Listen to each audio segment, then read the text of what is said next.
தமிழ்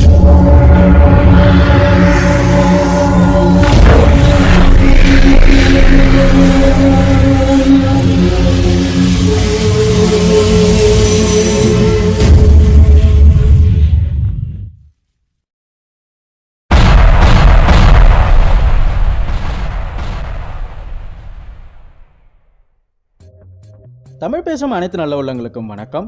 நான் உங்கள் SR பிரபு. Tech factory YouTube சேனலில் இன்றைக்கி நம்ம பார்க்க போகிற வீடியோ என்ன அப்படின்னு பார்த்தீங்கன்னா, ப்ரோட்டியஸ் என்ற சாஃப்ட்வேரில் ஸ்கிமேட்டிக் கேப்சர் எப்படி பண்ணணும் அப்படின்றத பற்றி தான் இன்னைய வீடியோவில் நம்ம பார்க்க போகிறோம்.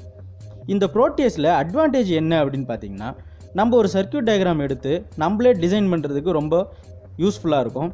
இது மட்டும் இல்லாமல் இந்த சாஃப்ட்வேர் மூலிமா நம்மளுடைய சர்க்யூட்டை ஸ்டிமுலேட் பண்ணி பார்த்துக்கலாம். அதாவது கரெக்டாக ஒர்க் ஆகுதா இல்லையா அப்படின்றத பார்த்துக்கலாம்.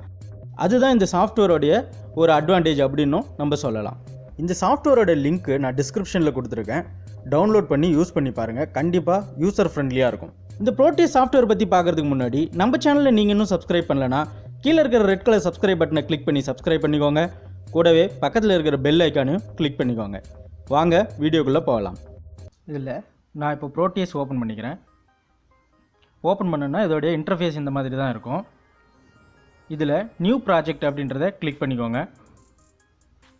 பண்ணால் இந்த மாதிரி ஒரு பாப்பப் வரும். இதில் நேம் அப்படின்னு இருக்குது. அதில் நம்மளுடைய ப்ராஜெக்ட் நேம் என்னவோ அதை டைப் பண்ணிக்கலாம்.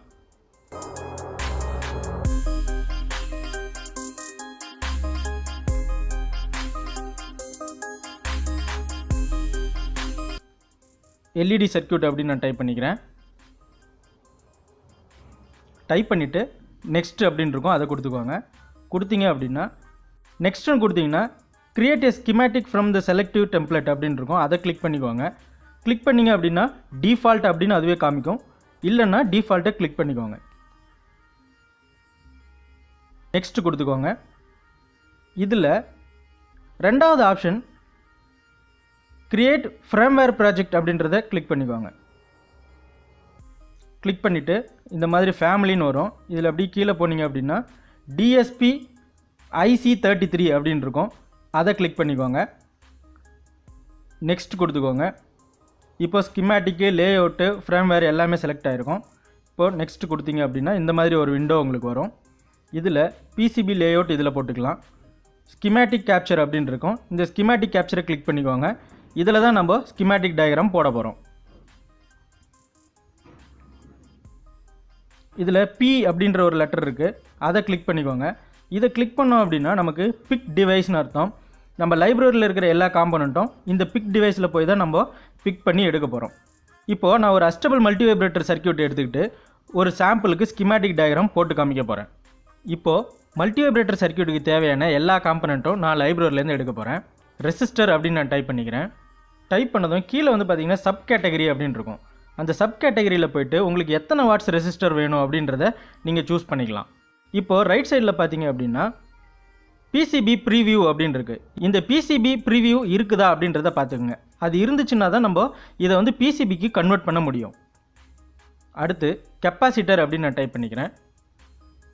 கெப்பாசிட்டர்லேயே சப் கேட்டகரியில் போய் பார்த்தோம் அப்படின்னு பார்த்தீங்கன்னா இதில் எலக்ட்ரோலைட் கெப்பாசிட்டர் இருக்கும், அதை கிளிக் பண்ணிக்கோங்க. கிளிக் பண்ணிவிட்டு ப்ரிவியூ செக் பண்ணிவிட்டு ஓகே கொடுத்துருங்க. அடுத்து எனக்கு டிரான்சிஸ்டர் 2 வேணும். BC548ன்னு டைப் பண்ணிக்கிறேன். இந்த டிரான்சிஸ்டர் இங்கே வந்துருச்சு. ப்ரிவியூ செக் பண்ணிவிட்டு ஓகே கொடுத்துருங்க.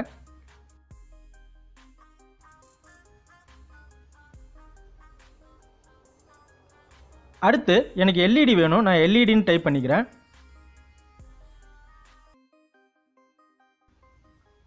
இதில் உங்களுக்கு நிறைய டைப் ஆஃப் LEDs இருக்கும். உங்களுக்கு எந்த டைப் LED வேணுமோ அதை நீங்கள் சூஸ் பண்ணிக்கலாம்.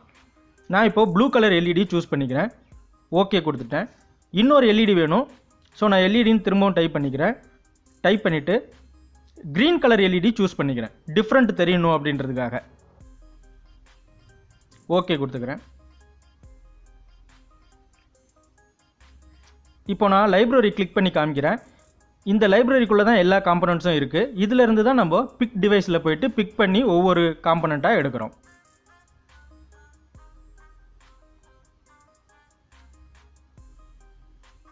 இந்த சைடில் நமக்கு நிறைய டூல்ஸ் கொடுத்துருக்காங்க.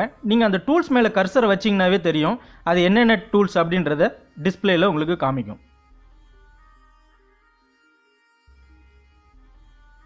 ஓகே, இப்போது இந்த காம்பனன்ட்ஸை வச்சு எப்படி ஸ்கிமேட்டிக் போடுறது அப்படின்றத பார்க்கலாம். டிரான்சிஸ்டர் ட்ராக் பண்ணிட்டேன். ரைட் கிளிக் பண்ணிங்க அப்படின்னா அதில் ரொட்டேஷன் எல்லா ஆப்ஷனும் இருக்கும். உங்களுக்கு எந்த மாதிரி பொசிஷனில் அந்த காம்பனண்ட் வேணுமோ நீங்கள் அதுக்கு தகுந்த மாதிரி ரொட்டேட் பண்ணிக்கலாம்.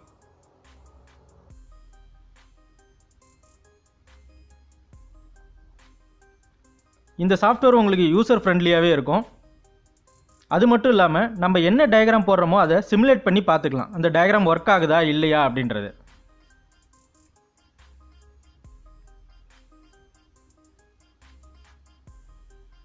நாலு ரெசிஸ்டரையும் ட்ராக் பண்ணிட்டேன். 4 ரெசிஸ்டரையும் ட்ராக் பண்ணி நான் இங்கே வச்சுக்கிறேன்.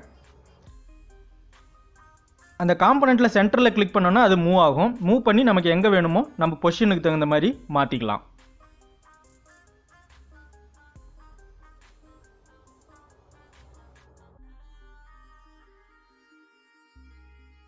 எல்இடியும் ட்ராக் பண்ணி உள்ளே வச்சுக்கிறேன்.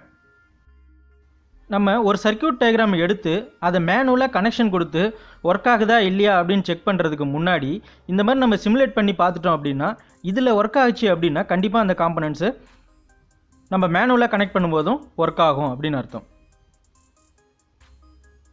ஸோ நம்ம அதுக்கு முன்னாடியே சிமுலேட் பண்ணி பார்த்துட்டோம் அப்படின்னா நமக்கு ஈஸியாக இருக்கும்.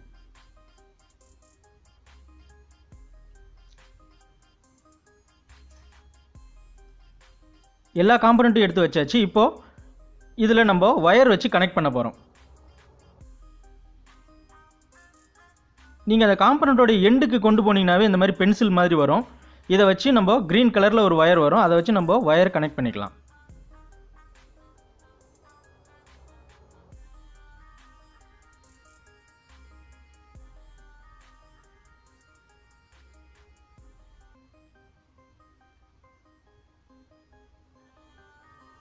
இந்த மாதிரி தான் ஒயர் கனெக்ஷன் கொடுக்கணும்.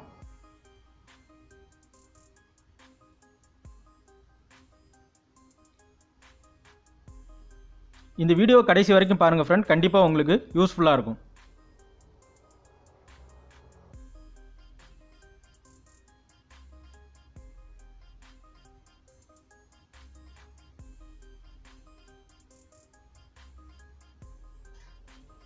இந்த மாதிரி கேர்ஃபுல்லாக கனெக்ஷன் மேக் பண்ணிக்கோங்க. அதாவது இந்த ஒயர் வந்து பார்த்திங்கன்னா ஒரு ஒயரையும் இன்னொரு ஒயரையும் கிராஸ் பண்ணும்பொழுது இதில் ஒன்றோட ஒன்று டச் ஆகாது. நம்ம அந்த ஒயரில் வச்சு கிளிக் பண்ணும்பொழுது மட்டும்தான் அது டச் ஆகும். இப்போது நான் கனெக்ஷன்லாம் மேக் பண்ணி முடிச்சிட்டேன். இதில் ரெசிஸ்டரோடைய வேல்யூவை சேஞ்ச் பண்ணிக்கிறேன். ரெசிஸ்டரில் போய்ட்டு அந்த வேல்யூக்கு நேராக நீங்கள் டபுள் கிளிக் பண்ணிங்க அப்படின்னா இந்த மாதிரி ஒரு பாப்அப் விண்டோ வரும். இதில் போய்ட்டு நீங்கள் ரெசிஸ்டரோடைய வேல்யூவை சேஞ்ச் பண்ணிக்கலாம்.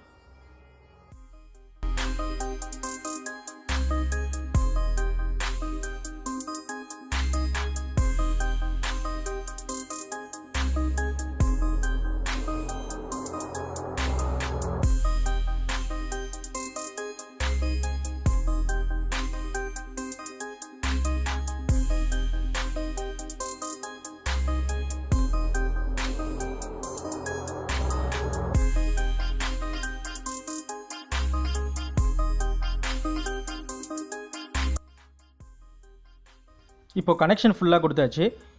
இதில் லெஃப்ட் சைடு கார்னரில் பார்த்தீங்கன்னா ஒரு ப்ளே பட்டன் இருக்கும். அந்த ப்ளே பட்டனை கிளிக் பண்ணிங்க அப்படின்னா இப்போ உங்களுடைய சர்க்யூட் வந்து ஒர்க் ஆகிறத நீங்களே பார்க்கலாம். இந்த மல்டிவைப்ரேட்டரில் Q1 ஸ்டேட் ஆனில் இருக்கும்போது Q2 ஸ்டேட் ஆஃபில் இருக்கும், Q2 ஸ்டேட் ஆனில் இருக்கும்போது Q1 ஸ்டேட் ஆஃபில் இருக்கும். ஸோ இந்த ரெண்டு எல்இடி வச்சு பார்த்தோம் அப்படின்னா நமக்கு அந்த டிஃப்ரென்ஸ் நல்லாவே தெரியும். இப்போ க்ரீன் கலர் க்ளோ ஆகுது, இப்போ ப்ளூ கலர் க்ளோ ஆகுது, ப்ளூ ஆஃப் ஆகிட்டு இப்போது க்ரீன் கலர் க்ளோ ஆகுது. இந்த மாதிரி ஸ்டேட்டஸ் மாறும்போது நமக்கு எல்இடி வந்து பார்த்திங்கன்னா மாறி மாறி க்ளோ ஆகிறது தெரியும். ஸோ இதுலேயே நம்ம சர்க்யூட் வந்து கரெக்டாக இருக்கா அப்படின்றத நம்ம தெரிஞ்சுக்க முடியும். இது மட்டும் இல்லாமல் இதில் நம்ம வோல்டேஜ் கரண்ட்டு இதெல்லாம் எந்தெந்த இடத்துக்கிட்ட எவ்வளோ வருது அப்படின்றத செக் பண்ணணும் அப்படின்னா இந்த ப்ரோப் அப்படின்றத கிளிக் பண்ணிக்காங்க. நான் இப்போ வோல்டேஜை கிளிக் பண்ணிக்கிறேன். எல்இடிக்கு முன்னாடியும் பின்னாடியும் நான் இந்த வோல்டேஜை வச்சிடுறேன். வச்சுட்டு நான் ப்ளே பட்டன் ஆன் பண்ணும்போது இதில் எவ்வளோ வோல்டேஜ் ட்ராப் ஆகுது அப்படின்றது எனக்கு இதில் டிஸ்பிளே பண்ணும். இந்த மாதிரி கரண்ட் நீங்கள் பார்க்கணும் அப்படின்னாலும் கரண்ட்ன்றதை கிளிக் பண்ணிவிட்டு வச்சிங்க அப்படின்னா அந்த பேத்தில் எவ்வளோ கரண்ட் வந்து பாஸ் ஆகுது அப்படின்றது நமக்கு தெரியும்.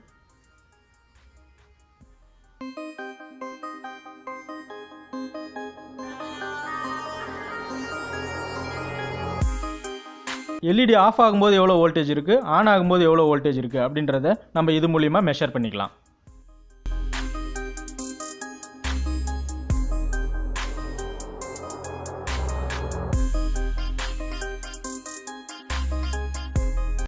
அவ்வளோதான் ஃப்ரெண்ட்ஸ்.